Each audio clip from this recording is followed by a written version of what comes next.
Okay, अब हम देखेंगे sickle cell disease, sickle cell anaemia के बारे में। अब नाम से ही हम देखें तो सिकल सेल मतलब आरबीसी का जो रेगुलर सर्कुलर शेप होता है, it is converted into sickle cell, मतलब सिकल के शेप जैसा हो जाता है। That's what is known as sickle cell anaemia. अब it is an autosomal recessive hereditary disorder. इसमें क्या होता है, डिफेक्टिव हीमोग्लोबिन सिंथेसिस होता है। Okay, it is autosomal recessive hereditary disorder of haemoglobin, जिसमें क्या होता है, डिफेक्टिव हीमोग्लोबिन सिंथेसिस होता है, जिसका नाम है सिकल हीमोग्लोबिन। नॉर्मली हमारे में HbA होता है, लेकिन सिकल सेल डिसीज़ में सिकल हीमोग्लोबिन प्रोड्यूस होता है, विच इज़ डिफेक्टिव हीमोग्लोबिन, जिसे हम कहते हैं HbS। ये जो HbS है, ये क्या करता है, आरबीसी के शेप को कन्वर्ट कर देता है इनटू सिकल शेप, इसलिए इसका नाम है सिकल सेल आरबीसी। और ये इसकी लाइफ स्पैन कम होती है, ऑक्सीजन कैरिंग कैपेसिटी कम होती है, ठीक है। इसका हीमोलिसिस बहुत रैपिडली हो जाता है, इसकी वजह से सारे सिम्टम्स देखने को मिलते हैं।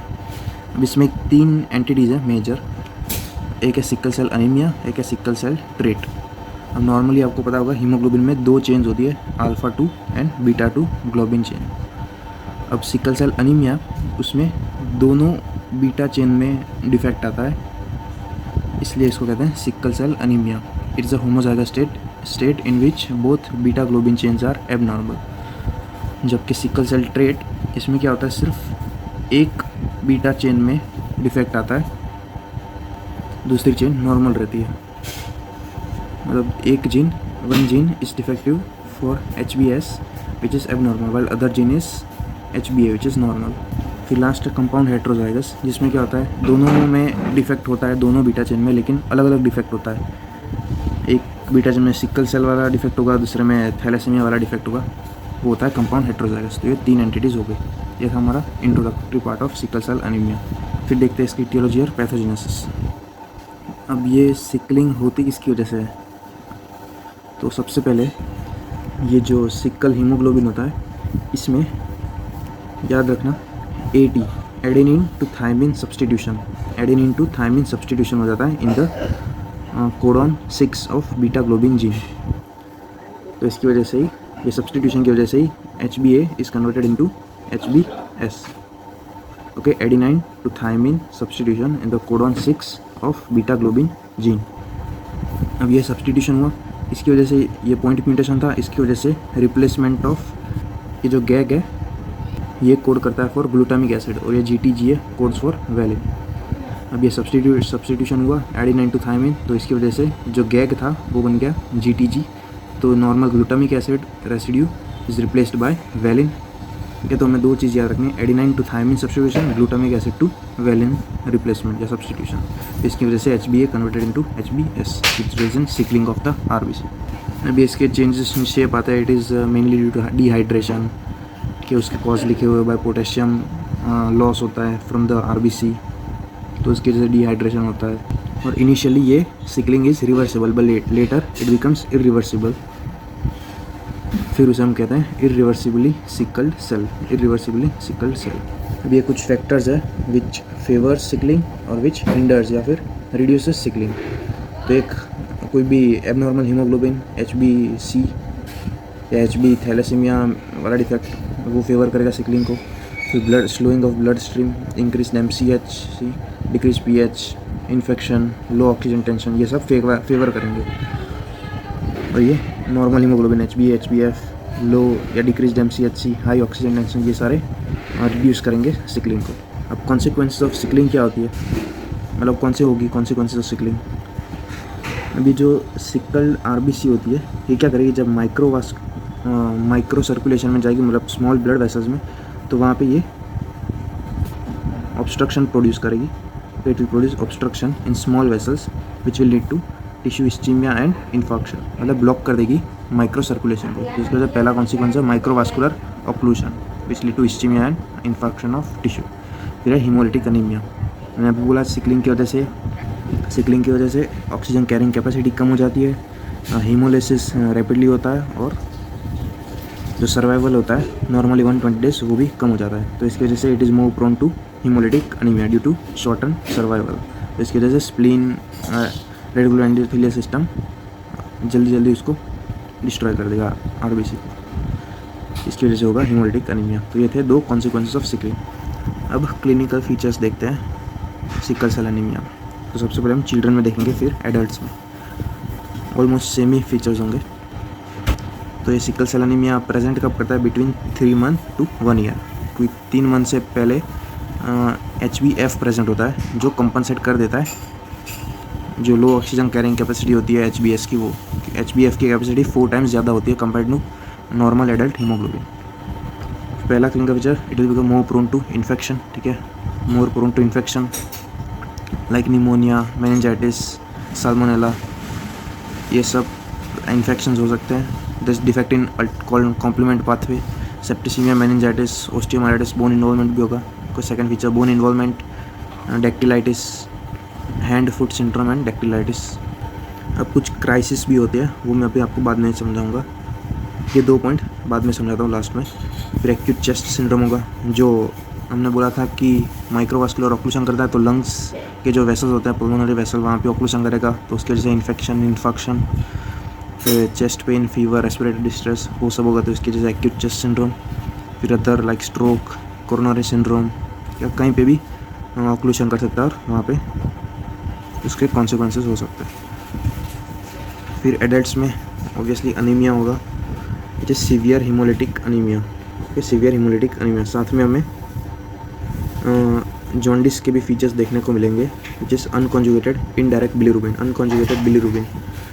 फिर उसके वजह से पिगमेंट बिलीरुबिन बढ़ेगा, तो it will lead to gold stones, जो बाद में कोलेसिस्टाइटिस भी फॉर्म कर सकता है। मैंने अभी क्राइसिस के बारे में बताया था, सिक्वेस्ट्रेशन क्राइसिस। ऐसे टोटल 4 क्राइसिस होता है यहाँ पे दिए हुए, एक सिकलिंग क्राइसिस, एक हाइपर हीमोलिटिक क्राइसिस, एक एप्लास्टिक क्राइसिस और एक सिक्वेस्ट्रेशन क्राइसिस।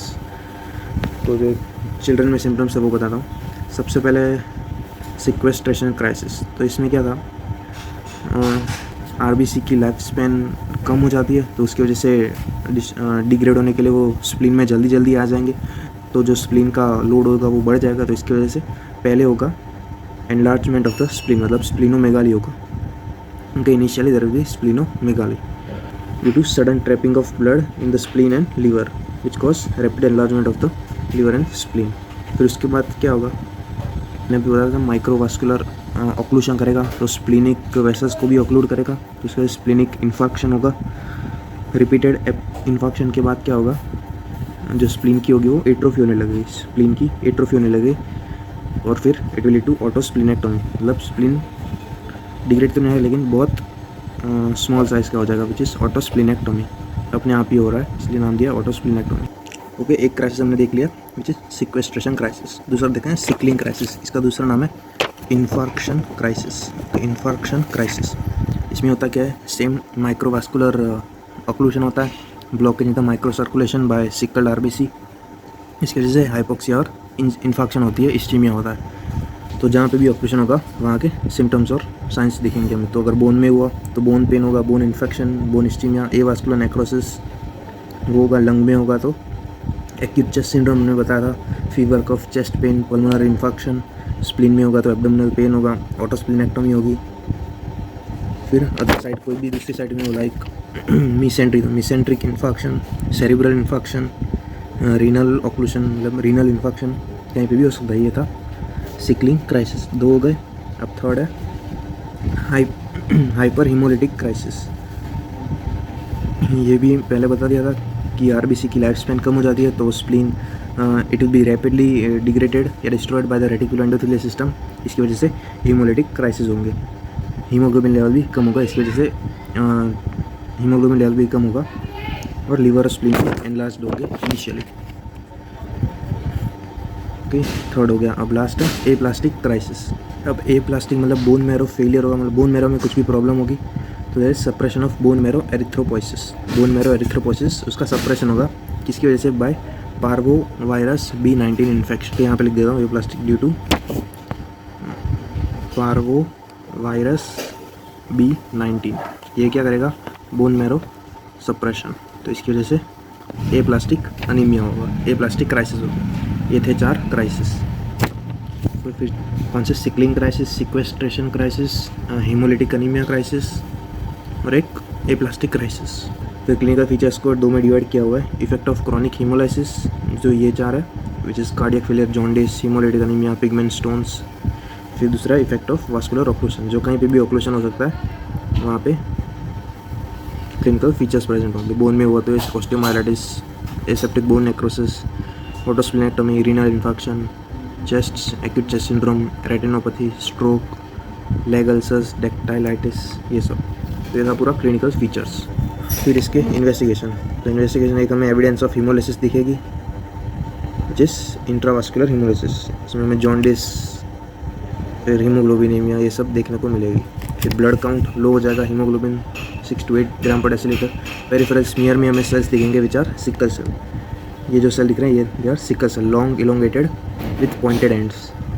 साथ में दूसरे टाइप के सेल्स भी दिख सकते हैं, टारगेट सेल्स, होवल जॉली बॉडीज़। होवल जॉली बॉडीज़ तब दिखती है जब हाइपोस्प्लिनिज्म हो, जब हम स्प्लिनेक्टोमी कर देते हैं और यहाँ पे ऑटोस्प्लिनेक्टोमी हो ही रही है, तो इसकी वजह से हमें होवल जॉली बॉडीज़ भी दिख सकती है। फिर टारगेट सेल, ओवेलोसाइट, ये भी दिखेंगे। फिर एक नाम याद रख लो विच इज सिकलिंग टेस्ट और सिकल सॉल्युबिलिटी टेस्ट, ये मुझे भी बताना है। फिर है हीमोग्लोबिन इलेक्ट्रोफोरेसिस, ये है हीमोग्लोबिन इलेक्ट्रोफोरेसिस। नॉर्मली हम करेंगे तो हमें HbA का जो प्रोपोर्शन होता है, या फिर हाँ HbA का प्रोपोर्शन सबसे ज़्यादा मिलेगा, बाकी सबका सबसे कम। लेकिन HbA स्ट्रेट या सिकल सेल एनीमिया में HbS का प्रोपोर्शन हमें ज़्यादा मिलेगा, लाइक 80 to 95%, और HbF, HbA उन सबका कम। तो ये थे इन्वेस्टिगेशंस।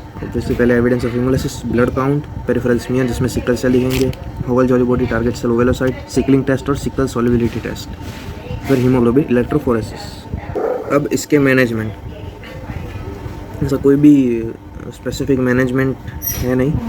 उसके जरिए हम सिम्टोमेटिक ट्रीटमेंट देंगे, लाइक गुड न्यूट्रिशन जिसमें फॉलिक एसिड सप्लीमेंटेशन, इम्यूनाइजेशन करेंगे निमोनिया के अगेंस्ट, इन्फ्लुएंजा, मेनिंजाइटिस के अगेंस्ट, एंटीबायोटिक प्रोफाइलैक्सिस देंगे। फिर जो प्रेसिपिटेटिंग फैक्टर्स थे विच फेवर सिकलिंग, उसको हम कम करेंगे, अवॉइड करेंगे। फिर अनीमिया के लिए ट्रांसफ्यूशन भी कर सकते हैं अगर इंडिकेशंस क्लियर होगी तो। फिर एक ड्रग है विच इज़ हाइड्रोक्सी कार्बामेड या हाइड्रोक्सी यूरिया, ये हम दे सकते हैं, लेकिन रिजल्ट्स 100% नहीं आएगा। हाइड्रोक्सी कार्बामेड या हाइड्रोक्सी यूरिया। फिर पेनफुल क्राइसिस की ट्रीटमेंट करेंगे, supportive treatment like IV fluid, oxygen, antimicrobial agent, analgesics, ये सब। बोन मैरो या स्टेम सेल ट्रांसप्लांटेशन कर सकते हैं, जीन थेरेपी दे सकते हैं। ये था पूरा सिकल सेल अनीमिया के बारे में। मेन याद रखना AT, adenosine 2 thymidine substitution which leads to glutamic acid replacement by valine. Sickling होता है, फीवर कौन करता है, हिंडर कौन करता है। फिर मैं सारे क्राइसिस देखे, सिक्वेस्ट्रेशन, एप्लास्टिक, हीमोलिटिक और सिकलिंग क्राइसिस। फिर क्लिनिकल फीचर्स देखे, फिर इन्वेस्टिगेशंस कौन से देखे, peripheral smear which is most important, फिर हीमोग्लोबिन इलेक्ट्रोफोरेसिस, फिर कॉम्प्लिकेशंस देखे सारे। उसमें डिवाइड क्लिनिकल फीचर्स डिवाइडेड थे, इफेक्ट ऑफ क्रॉनिक हीमोलिसिस और इफेक्ट ऑफ माइक्रोवास्कुलर ऑक्लूशन। फिर लास्ट में हमने देखा मैनेजमेंट।